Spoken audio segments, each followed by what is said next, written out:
성경에 보면 평범한 사람의 얼굴이 하나님이 주신 광채가 나타나든지 또 놀라운 빛을 발하는 일들이 아주 드물게 있었습니다. 그 중에 하나가 모세가 시내산에서 내려올 때 얼굴이 얼마나 밝았든지 사람들이 쳐다볼 수 없었을 정도로 얼굴에 광채가 났다고 성경은 기록하고 있습니다. 또 하나는 예수님께서 변화산상에 모세와 엘리야와 계실 때에 그 얼굴이 정말 환하고 빛이 나는 모습을 보여주셨다고 하는 것입니다. 근데 오늘 본문에는 스데반은 구약을 대표하는 모세와 같이 큰 인물도 아니었고, 예수님은 이제 십자가를 지시고 또 제자들에게 용기를 주시기 위해서 너희들이 고난을 당할 것이지만 내가 십자가에 죽지만 내가 힘이 없어서 그런 게 아니라 너희 죄를 위해 죽는 거니까 십자가에 그 고난 당하시는 주님, 그분이 하나님이라는 것을 확증해 주시기 위해서 그 얼굴의 광채를 제자들에게 보여준 이유 중에 하나가 있었는데, 그런데 이 스데반의 사건은 독특합니다. 먼저 그는 그냥 집사였고 일개 베드로도 있고 제자들도 있는데요. 또 하나는 그의 설교는 가장 긴 뒤에서 조금은 설명드리겠습니다만 누가가 쓴 누가복음과 사도행전 전체에서 제일 긴 설교예요. 그런데 그 설교의 설득에서 실패하는 걸 보게 됩니다. 그리고는 사실은 돌에 맞아 순교하게 되지요. 그런데 그가 순교하기 전에 그의 얼굴이 천사의 얼굴 같았다. 그런 당시에 천사의 얼굴 같았다는 어떤 의미를 담고 있느냐? 그 얼굴에 광채가 있고 그 얼굴에 은혜가 있고 그 얼굴에 하나님의 능력이 나타날 때 아주 여러 가지 의미들을 가지고 있죠. 능력도 나타나고 위엄도 있고 기쁨도 있고 아름답기도 하다고 하는 것입니다. 천사의 얼굴이라, 천사의 얼굴이라. 자, 그러면 예수님은 십자가를 지실 메시아라는 것을 보여주시기 위한 것이었고, 또 이 모세에게는 사실은 그렇게 광채가 나게 하셨던 것은 보아라, 모세가 이제 그 광채가 나는데 그가 십계명을 너희에게 가르쳐 줄 텐데 모세가 내 사람이고 그 전한 말은 내가 모세에게 준 말이니까 그 십계명대로 너희들이 듣고 지키고 순종해서 다 복을 받고 내 사랑을 받기를 바란다. 그런데 십계명과 정면으로 너희들이 불순종해서 도둑질하고 간음하고 그리고 살인하고 우상을 만들면 너희들이 피런코 내 사랑도 못 받을 뿐만 아니라 저주받은 길로 가게 될 것이다. 그러므로 모세가 대단한 게 아니라 모세가 주는 이 말씀이 내가 주는 말이니 그 말을 꼭 지키고 너희들이 사랑과 복을 받기를 바란다는 메시지를 전달해 주시기 위해서 모세의 얼굴에 광채가 나게 해 주셨던 것입니다. 그런데 예수님의 그 십자가를 앞두고 주신 광채도 놀라운데 이 스데반의 얼굴이 천사의 얼굴과 같았다는 것은 어떤 의미에서는 광채 그 이상, 거기다가 돌을 던지는 그 사람들 앞에서 세상 두려워하지 않는 위엄과 권위가 있었다고 하는 의미를 담고 있습니다. 자, 그러면 왜 하나님이 이런 증거를 평신도였던 스데반에게 보여주셔서 우리에게 던져주려고 하는 메시지는 무엇인가? 자, 그 첫 번째 본문의 질문입니다. 왜 스데반에게만 이런 일을 하나님이 허락하셨는가? 그 이유는요, 스데반이 복음을 과감하게 전했기 때문입니다. 오늘 말씀드린 것처럼 스데반이요 3장에 걸쳐서 설교를 합니다. 그런데 그 설교가 결코 사람들을 다 설득하지는 않았지만 이제 흩어져서 가서 복음을 전할 사람들에게는 그 창세기로부터 시작된 하나님의 복음을 구속사적으로 아주 완전하게 선포하는 것이었습니다. 특별히 오늘 이 스데반의 설교 가운데서는 그 앞에 모여서 사내들인 예언들이 또 모였습니다. 그들이 모여서 예수님 죽였고 그들이 또 모여가지고 결의해서 베드로도 죽이려고 했는데 기적과 능력이 나타나니까 그렇지 못해서 협박해서 내보냈고, 그런데 이 스데반을 통해서 또 예수 그리스도 이름으로 기적이 나타나고 예수 그리스도가 하나님이라는 사실이 확증되니까 참을 수 없어서 스데반을 제거하기 위하여 다시 모였던 것입니다. 상당수의 사람들도 지금 거기에 영향을 받고 그렇게 불려온 사람들입니다. 그런데 그들을 향하여 스데반이 당당하게 복음을 전하는데 먼저 회개의 복음을 전합니다. 너희들 회개하라 말이야. 너희들이 하나님이 선민이라고 자랑하는데 하나님이 선지자들을 보내셨는데 그 말씀을 버렸고, 그 다음에 선지자도 버렸고, 선지자가 이제 예수 그리스도 메시아가 오실 것이라고 했는데 메시아도 죽였고, 이제 너희들이 나도 죽이려고 하지 않느냐? 내가 전하는 건 뭐 있느냐? 예수 그리스도를 믿으면 구원받는다는 것 아니냐? 너희들 회개하라 말이죠. 야, 당당하게 일개 한 집사님이 뭐 몇천 명, 몇만 명이 모이는 그 청중들, 자기를 제거하려고 모인 그들을 향하여 막 당당하게 회개의 복음을 선포하고 있는 것입니다. 오늘 우리 잠시 후에 성찬식을 갖겠습니다. 성찬식을 갖는데 예수님 말씀하시죠. 이것은 너희를 위하는 내 몸이라.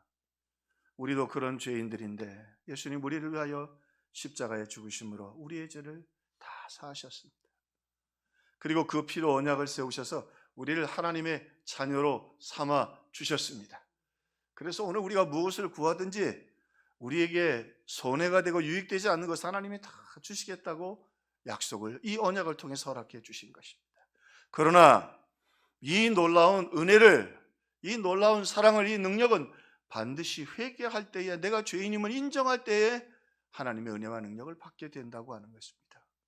스데반은 모인 사람들을 향하여 그들은 스데반을 어떻게 해서든지 간에 제거하고 무릎 꿇게 하고 그가 빌기를 바랬지요. 그러나 스데반은 담대하게 복음을 전했고, 복음을 전하는 스데반에게 하나님께서 은혜와 역사 가운데에서 그 얼굴에 천사와 같이 빛나게 해 주셨던 것입니다. 자, 또 하나의 질문이 있습니다. 오늘 주님께서 이렇게 스데반의 얼굴을 천사의 얼굴처럼 빛나게 하신 데는 또 하나의 의미가 있는데, 그것은 우리 성도들이 스데반처럼 주를 위해 살다 고난당할 때 결코 주님이 외면하지 않으신다는 겁니다. 겉으로 보기에는 그의 설교가 실패한 것 같고 그의 사역이 실패한 것 같지만 그렇지 않다는 것입니다. 겉으로 보기에는 그들이 이긴 것 같았는데 스데반이 언제 복음을 전하고 그의 얼굴이 천사의 얼굴처럼 빛납니다. 그 말은 예수님께서 오늘 그가 주를 위하여 고난당할 때, 성도들이 고난당할 때 그 곁에 서서 힘 주신다는 사실을 스데반을 통해서 말씀하고 싶어 했던 것입니다.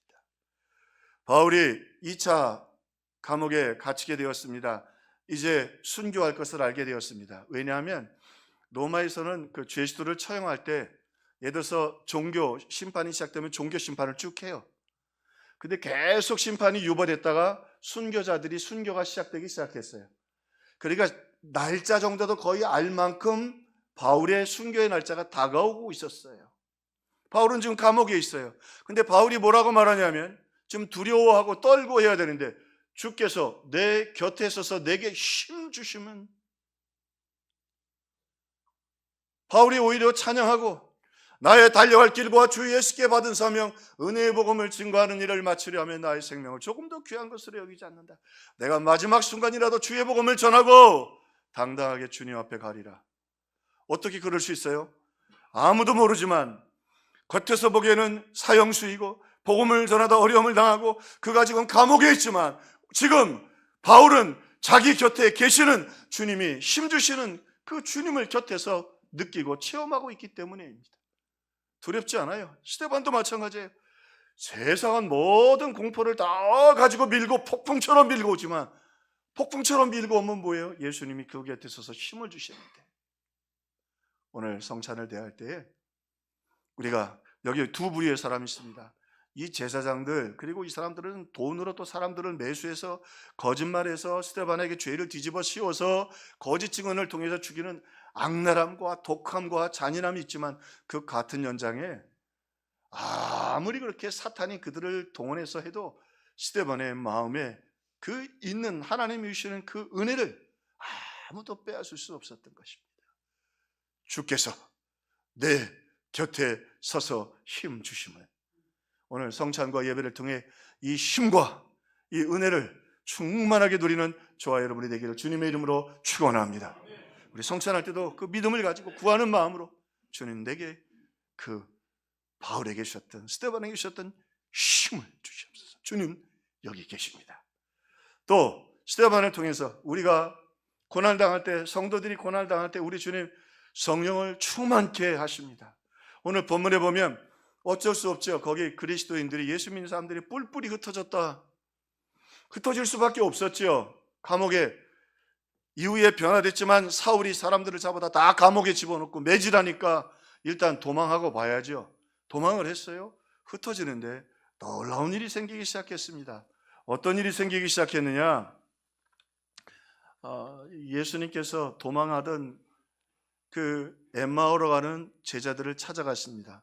두렵고 겁이 나니까 도망가는 거죠. 죄책감을 가지고, 실패자의 마음을 가지고 우리가 이러면 안 돼. 그러나 붙잡히기 싫어서 도망을 갑니다. 그 도망가는 그들에게 예수님이 찾아가십니다. 그리고 그들에게 예수님에 대한 말씀을 풀어줄 때 그들의 마음이 뜨거워집니다. 우리의 마음이 뜨겁지 아니하더냐. 놀라운 것이 있습니다. 진행형이에요. 불이 점점 타오르듯이. 그리고 그들이 마음이 뜨거워진 다음에 예수님과 식사를 다시 하고 예루살렘으로 돌아갑니다. 그 말은 뭐예요? 이제 다시 복음 전하러 가리라. 제자의 자리로 가리라. 그리고 제자들을 만납니다. 그리고 그들의 만남 속에는 이러한 선언이 있습니다. 이제 죽음도 두려워하지 않으리라. 이 겁쟁이들이 어째 이렇게 됐어요? 여러분, 이게 주님의 사랑, 우리 성찬의 큰 사랑 아니에요? 그래서 우리를 위해 몸을 주시고 또 피를 주셔서 역사해 주셨어요. 오늘 도망했던 그들이지만 그들을 찾아가서 주님 그들에게 마음을 뜨겁게 회복시켜 주셨어요. 지금 흩어졌다는 말이 디아스페이스라는 헬라어 말인데, 그들이 도망했는데요, 도망하는데 도망가면서 그들의 마음이 뜨거워졌다는 말이에요. 이 디아스포라는 말은 흩뿌리다는 말이거든요. 자, 우리가 삶 속에서요, 재처럼 흩뿌려질 때가 있어요. 종이를 태워서 날리면 다 날아갑니다, 바람에. 그런데 이 디아스페이라는 말은 그런 뜻이 아니고 씨를 뿌리다는 말이에요. 유대인들은 이렇게 통에 대서 씨를 이렇게 뿌리고 다닙니다. 그러면 그 씨에서 싹이 나고 열매가 나듯이 말이죠. 그들이 지금 도망가는 줄 알았는데 주께서 그들 가운데 함께 가시면서 그들에게 힘을 주시는 거예요. 도망가는데 마음이 뜨거워져요. 왜? 엠마오를 같은 제자들처럼 주님이 그들 가운데 뜨겁게 역사해 주시는 거예요. 오늘 우리 피택 투표에 있을 텐데, 피택자들 부족하고 연약하지만 우리가 뽑아주고 격려해줘서 그들이 그래서 겨우, 쉽지 않죠, 요즘 피택이. 제가 아는 목사님도 10년째 장로님을 못 세워요. 안 하겠다는 거예요, 안수 집사님들이 부담돼서. 근데 이번에 순종해서 다 피택 자리에 있는데, 오늘 그들이 순종해서 걸어갈 때 그들은 마음이 더 뜨거워지고 더 강력해진 하나님의 은혜가 있기를 주님의 이름으로 축원합니다. 스데반을 통해서 그걸 보여주시는 거예요. 도망한다 할지라도 어느 순간 보니까 야, 강찬식 장로 얼굴이 스데반의 얼굴이야. 라상인 장로 얼굴이 스데반의 얼굴이야. 문명순 집사 얼굴이 스데반의 얼굴이 보여. 하나님이 하시는 거죠.